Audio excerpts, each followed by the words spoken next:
December ಚಳಿ ಜೊತೆಗೆ ಸಂಭ್ರಮ ಹೊತ್ತು ತರುವಂತಹ ಕ್ರಿಸ್ಮಸ್ ಹಬ್ಬವನ್ನ ಕ್ರೈಸ್ತರು ಮಾತ್ರ ಸಂಭ್ರಮಿಸ್ತಾ ಇಲ್ಲ. ಸರ್ವ ಧರ್ಮೀಯರು ಒಂದಲ್ಲ ಒಂದು ಬಗೆಯಲ್ಲಿ ಕ್ರಿಸ್ಮಸ್ ಅನ್ನ ಬರಮಾಡ್ಕೊಳ್ತಾರೆ. ಕ್ರಿಸ್ಮಸ್ ಶಾಪಿಂಗ್ ಮಾಡೋದು, ಬಗೆಬಗೆಯ ಕೇಕ್ ಖರೀದಿ ಮಾಡೋದು, ಚರ್ಚ್ಗಳ ದೀಪದ ಅಲಂಕಾರವನ್ನ ಕಣ್ತುಂಬಿಕೊಳ್ಳೋದು. ನಮಸ್ಕಾರ, ಈ ದಿನಕ್ಕೆ ಸ್ವಾಗತ. ನಾನು GM ಪವಿತ್ರ.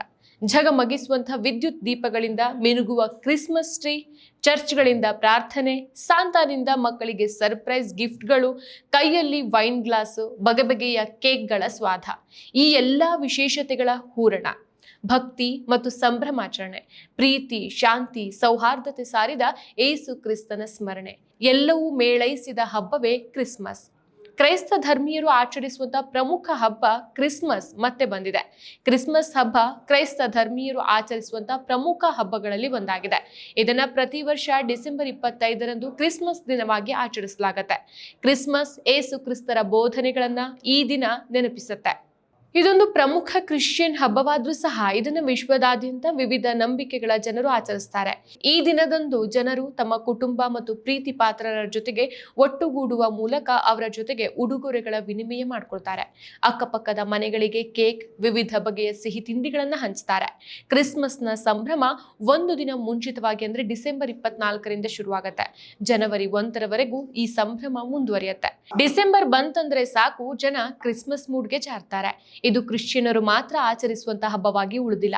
IT ಕಂಪನಿಗಳಲ್ಲಿ, ಮಾಲ್ಗಳಲ್ಲಿ ಕ್ರಿಸ್ಮಸ್ ಸಡಗರ ವಾರ ಇರುವಾಗಲೇ ಶುರುವಾಗ್ಬಿಡತ್ತೆ. ಒಂದ್ ಕಡೆ ಶಾಪಿಂಗ್ ಭರಾಟೆ, ಆನ್ಲೈನ್ ಶಾಪಿಂಗ್ ನಲ್ಲಿ ಭರಪೂರ ರಿಯಾಯಿತಿ ಸಿಗತ್ತೆ. ಮತ್ತೊಂದ್ ಕಡೆ ಎಲ್ಲೆಲ್ಲೂ ಕಾಣಿಸುವಂತಹ ಕೇಕ್ ತಯಾರಿ, ಕೇಕ್ ಪ್ರದರ್ಶನ, ಬಗೆ ಬಗೆಯ ಕೇಕ್ ಮಾರಾಟ ಮಳಿಗೆ ಎಲ್ಲವೂ ಹಬ್ಬದ ಸಡಗರವನ್ನ ಹೆಚ್ಚಿಸುತ್ತೆ. ಡಿಸೆಂಬರ್ 24ರ ಮಧ್ಯರಾತ್ರಿ ಚರ್ಚ್ನಲ್ಲಿ ನಡೆಯುವಂತಹ ವಿಶೇಷ ಪ್ರಾರ್ಥನೆ, ವಿಶೇಷ ಪೂಜೆ ವಿಶೇಷವಾಗಿಯೇ ಇರುತ್ತೆ. ಕ್ರಿಶ್ಚಿಯನ್ ಧರ್ಮದ ಜನರು ತಮ್ಮ ಮನೆ ಮುಂದೆ ಗೋದಲಿಯನ್ನ ನಿರ್ಮಾಣ ಮಾಡಿ ಅಲ್ಲಿ ದೇವರಾದ ಏಸು ಕ್ರಿಸ್ತನ ಜನ್ಮ ವೃತ್ತಾಂತಕ್ಕೆ ಗೊಂಬೆಗಳನ್ನ ಇಟ್ಟು ಮರುಚಿತ್ರಿಸ್ತಾರೆ. ಕ್ರಿಸ್ಮಸ್ ಹಬ್ಬದ ದಿನದಂದು ಪರಸ್ಪರ ಅಭಿನಂದಿಸಿ ಮತ್ತು ಉಡುಗೊರೆಗಳನ್ನ ಹಂಚ್ತಾರೆ. ಏಸು ಕ್ರಿಸ್ತನ ಜನನ ಕ್ರಿಶ್ಚಿಯನ್ನರ ಪವಿತ್ರ ಗ್ರಂಥ ಬೈಬಲ್ ಪ್ರಕಾರ ಏಸು ಯಹೂದಿ ಧರ್ಮಕ್ಕೆ ಸೇರಿದವನು ಅನ್ನೋ ನಂಬಿಕೆ ಇದೆ. ಅವರ ತಂದೆಯ ಹೆಸರು ಜೋಸೆಫ್ ಮತ್ತು ತಾಯಿ ಹೆಸರು ಮೇರಿ. ದೇವರ ಸಮ್ಮತಿಯನ್ನ ಪಡೆದ ನಂತರ ಜೋಸೆಫ್ ಮೇರಿಯನ್ನ ವಿವಾಹವಾಗ್ತಾರೆ. ನಂತರ ಅವರಿಗೆ ಜನಿಸಿದ ಮಗುವೆ ಏಸು ಜೀಸಸ್. ಇವರ ತಂದೆ ವೃತ್ತಿಯಲ್ಲಿ ಬಡವರಾಗಿದ್ರು ಅಂತ ಕತೆ ಹೇಳುತ್ತೆ. ಬಾಲ್ಯದಿಂದಾನು ತಮ್ಮ ತಂದೆಯ ಕೆಲಸದಲ್ಲಿ ಇವರು ಸಹಾಯ ಮಾಡ್ತಾ ಇದ್ರು. 30ನೇ ವಯಸ್ಸಿಗೆ ಏಸು ಸಮಾಜದ ಕಲ್ಯಾಣಕ್ಕಾಗಿ ಕೆಲಸ ಮಾಡೋಕೆ ಶುರು ಮಾಡ್ತಾರೆ. ಒಂದು ಸ್ಥಳದಿಂದ ಮತ್ತೊಂದು ಸ್ಥಳಕ್ಕೆ ಸಂಚರಿಸಿ ಬೋಧನೆಗಳನ್ನ ಮಾಡೋಕೆ ಶುರು ಮಾಡ್ತಾರೆ. ಆದ್ರೆ ಏಸು ಹಾಗೆ ಮಾಡೋದು ಯಹೂದಿಗಳ ಮೂಲಭೂತವಾದಿಗಳಿಗೆ ಇಷ್ಟವಾಗಿರೋದಿಲ್ಲ. ಸೊ ಅವರು ಏಸುವನ್ನ ವಿರೋಧಿಸೋಕೆ ಶುರು ಮಾಡ್ತಾರೆ. ನಂತರ ಒಂದು ದಿನ ಏಸುವನ್ನ ರೋಮನ್ ಗವರ್ನರ್ ಮುಂದೆ ಹಾಜರುಪಡಿಸಲಾಯಿತು ಮತ್ತು ಅವರು ಶಿಲುಬೆಗೇರಿಸುವಂತ ಶಿಕ್ಷೆಯನ್ನ ವಿಧಿಸ್ತಾರೆ. ಶುಭ ಶುಕ್ರವಾರದಂದು ಏಸುವನ್ನ ಶಿಲುಬೆಗೇರಿಸಲಾಯಿತು.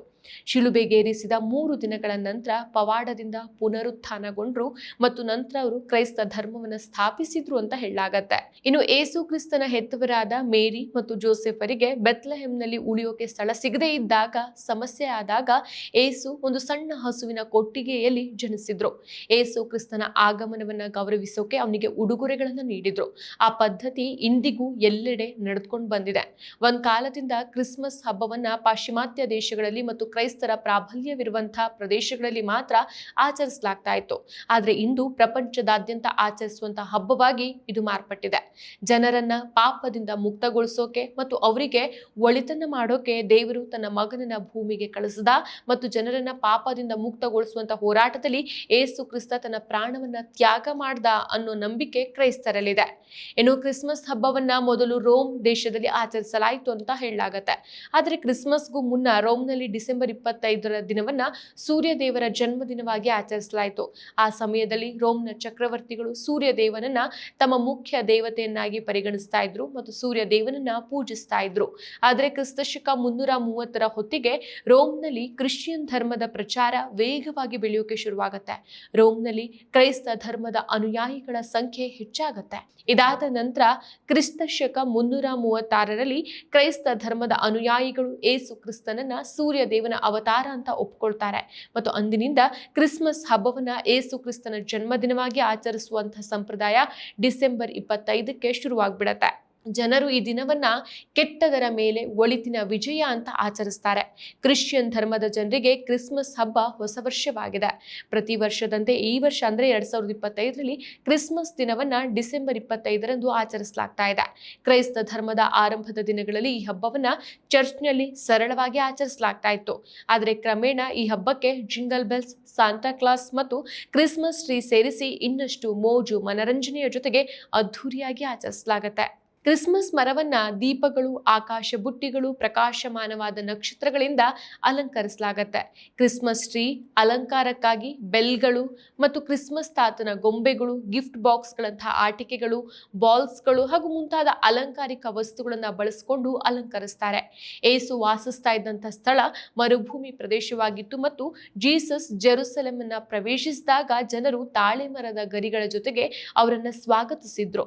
ಸೊ ಈ ತಾಳೆ ಗರಿಗಳ ಪ್ರಾಮುಖ್ಯತೆಯನ್ನ ಇಂದಿಗೂ ಕ್ರಿಸ್ಮಸ್ ಹಬ್ಬದ ಆಚರಣೆಯಲ್ಲಿ ನಾವು ನೋಡಬಹುದು. ಸೊ ದಿನಗಳು ಕಳೆದಂತೆ ತಾಳೆ ಮರದ ಗರಿಗಳು ಸಿಗದೇ ಇದ್ದಾಗ ಜನರು ಹಿಮಭರಿತ ಪ್ರದೇಶಗಳಲ್ಲಿ ಬೆಳೆಯುವಂಥ ನಿತ್ಯ ಹರಿದ್ವರ್ಣ ಕ್ರಿಸ್ಮಸ್ ಮರ ಮತ್ತು ದೇವದಾರು ಮರಗಳು ಕ್ರಿಸ್ಮಸ್ ಹಬ್ಬದ ಸಂಕೇತವಾಗಿಬಿಡತ್ತೆ. ಯಾಕಂದ್ರೆ ತಾಳೆ ಮರದ ಗರಿಗಳು ಅಪರೂಪವಾಗತೊಡಗಿದ ಕಾರಣ ಅವರು ಈ ಮರಗಳನ್ನ ಬಳಸೋಕೆ ಶುರು ಮಾಡ್ತಾರೆ. ಪರಿಶುದ್ಧ ನಂದಿನಿ ಹಾಲಿನಿಂದ ತಯಾರಿಸಿದ ನೈಜ ನಂದಿನಿ ಐಸ್ ಕ್ರೀಮ್ಸ್. ಸೊ ಜನಪ್ರಿಯ ನಂಬಿಕೆಯ ಪ್ರಕಾರ ಒಮ್ಮೆ ಸೆಂಟ್ ಜೋನಿಫಸ್ ಜರ್ಮನಿಯಲ್ಲಿ ಪ್ರಯಾಣಿಸ್ತಾ ಇದ್ದಾಗ ಅವರು ಓಕ್ ಮರದ ಕೆಳಗೆ ವಿಶ್ರಾಂತಿ ಪಡಿತಾ ಇದ್ರು. ಅಲ್ಲಿ ಕ್ರೈಸ್ತರಲ್ಲದವರು ತಮ್ಮ ದೇವರುಗಳ ತೃಪ್ತಿಗಾಗಿ ಜನರನ್ನ ತ್ಯಾಗ ಮಾಡ್ತಾ ಇದ್ರು. ಸಂತ ಜೋನಿಫಸ್ ಆ ಮರವನ್ನ ಕಡಿದು ಅದರ ಸ್ಥಳದಲ್ಲಿ ಕ್ರಿಸ್ಮಸ್ ಮರವನ್ನ ನೆಡ್ತಾರೆ. ಅಂದಿನಿಂದ ಸೆಂಟ್ ಜೋನಿಫಸ್ ತನ್ನ ಧಾರ್ಮಿಕ ಸಂದೇಶಗಳಿಗಾಗಿ ಕ್ರಿಸ್ಮಸ್ ಮರದ ಚಿಹ್ನೆಯನ್ನು ಬಳಸೋಕೆ ಶುರು ಮಾಡ್ತಾರೆ. ಸೊ ಜೀಸಸ್ ಜನಿಸಿದಾಗ ಅಲ್ಲಿ ಮೇಯ್ತಾ ಇದ್ದಂಥ ಪ್ರಾಣಿಗಳು ಅವನಿಗೆ ನಮಸ್ಕರಿಸಿದ್ವು ಮತ್ತು ಕಾಡಿನಲ್ಲಿರುವಂತಹ ಎಲ್ಲಾ ಮರಗಳು ಕ್ರಿಸ್ಮಸ್ ಮರದ ಎಲೆಗಳಿಂದ ಆವೃತವಾಗಿದ್ವು ಅಂತ ಜರ್ಮನ್ ದಂತಕಥೆಗಳಲ್ಲಿ ಇದು ಪ್ರಚಲಿತವಾಗಿದೆ. ಸೊ ಅಂದಿನಿಂದ ಕ್ರಿಸ್ಮಸ್ ವೃಕ್ಷವನ್ನ ಕ್ರಿಶ್ಚಿಯನ್ ಧರ್ಮದ ಸಾಂಪ್ರದಾಯಿಕ ಸಂಕೇತ ಅಂತ ಪರಿಗಣಿಸಲಾಗತ್ತೆ. ಇನ್ನು ಈ ಅಭ್ಯಾಸವನ್ನ ಬಹುಶಃ ಪ್ರಾಚೀನ ಕಾಲದಲ್ಲಿ ಈಜಿಪ್ಟಿಯನ್ನರು, ಚೈನೀಸ್ ಅಥವಾ ಹಿಬ್ರೂ ಜನರು ಪ್ರಾರಂಭಿಸಿದ್ರು ಅಂತ ಹೇಳಲಾಗತ್ತೆ. ಡಿಸೆಂಬರ್ 7ಕ್ಕೆ ರಷ್ಯಾದ ಜನರು ಕ್ರಿಸ್ಮಸ್ ಅನ್ನ ಆಚರಿಸ್ತಾರೆ. ಈ ಸಮಯದಲ್ಲಿ ಅವರು ಎತ್ತರದ ದೇವದಾರು ಮರಗಳನ್ನ ಅಲಂಕರಿಸ್ತಾರೆ. ಮುದುಕಿಯೊಬ್ಬಳು ಕ್ರಿಸ್ಮಸ್ ಮರದ ಕೊಂಬೆಯನ್ನ ತನ್ನ ಮನೆಗೆ ತಂದು ಮನೆಯಲ್ಲಿ ನೆಟ್ಟಳು ಅನ್ನೋ ನಂಬಿಕೆಯು ಈ ಮರದ ಬಗ್ಗೆ ಇದೆ. ಆದರೆ ಜೇಡ ಅದರ ಮೇಲೆ ತನ್ನ ಬಲಿಯನ್ನು ಸೃಷ್ಟಿ ಮಾಡುತ್ತೆ. ಜೀಸಸ್ ಕ್ರಿಸ್ತ ಜನಿಸಿದ ಸಂದರ್ಭದಲ್ಲಿ ಆ ಜೇಡರ ಬಲಿಗಳು ಇದ್ದಕ್ಕಿದ್ದಂತೆ ಚಿನ್ನದ ತಂತಿಯಾಗಿ ಮಾರ್ಪಟ್ಟವು ಅಂತ ಸಹ ಹೇಳಲಾಗತ್ತೆ.